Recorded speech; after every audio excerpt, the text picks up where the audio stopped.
Assalamualaikum warahmatullahi wabarakatuh.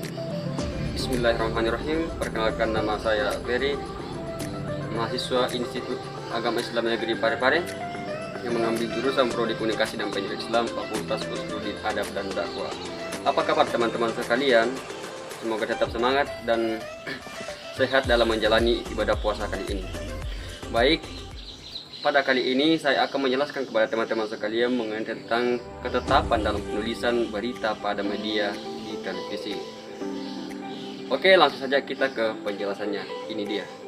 Ketetapan dalam penulisan berita di media TV. Poin yang pertama yaitu memilih format berita. Berita di media televisi dapat disampaikan dalam berbagai format. Untuk menentukan format mana yang akan dipilih tergantung pada beberapa faktor. Faktor-faktor itu antara lain ketersediaan gambar. Jika gambar yang dimiliki sangat terbatas, reporter sulit menulis naskah berita yang panjang, maka berita dibuat dalam format lebih singkat dan padat atau dibuat dalam format tanpa gambar sama sekali. Format berita itu antara lain leader, voice over, lead, voice over graphic, sound on tape, voice over, sound on tape, page cake, live on cam, line on tape, live by phone, phone record, visual news, dan vox pop. Poin yang kedua yaitu struktur penulisan berita TV. Yang pertama, awal atau pembuka.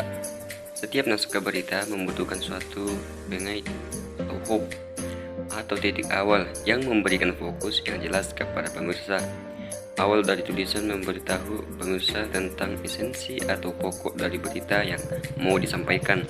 Hal ini memberi suatu fokus dan alasan pada pemirsa untuk tertarik dan mau menyimak berita yang akan disampaikan. Yang kedua yaitu pertengahan. Karena semua rincian cerita tak bisa dijejalkan di kalimat-kalimat pertama, cerita dikembangkan di bagian pertengahan naskah. Bagian tengah ini memberi rincian dari lead dan menjawab hal-hal yang ingin diketahui oleh pemirsa. Untuk memudahkan pemirsa dalam menangkap isi berita, sebaiknya kita membatasi diri pada 2 atau 3 hal penting saja di bagian tengah ini. Dan yang ketiga yaitu akhir atau penutup. Nah, setelah penutupan, sebaiknya jangan akhiri naskah berita tanpa kesimpulan. Rangkumlah dengan mengulang butir terpenting dari berita itu, manfaatnya bagi pemirsa atau perkembangan peristiwa yang diharapkan akan terjadi. Kemudian, rumus 5C untuk penulisan media di TV. Yang pertama, konversasional. Ketika menulis naskah berita untuk media televisi, kita menulis untuk didengar. Ingat, televisi adalah media audio visual, bukan media cetak. Pemirsa, kita melihat gambar atau visual dan mendengar suara audio, bukan membaca naskah berita seperti membaca koran. Kemudian yang kedua, clear. Batasi kalimat untuk satu gagasan saja. Hal ini akan memudahkan para pendengar untuk menangkap dan memahami isi berita. Jangan menggunakan bahasa jargon atau selang yang hanya dikenal kalangan tertentu. Hindari susunan kalimat yang rumit.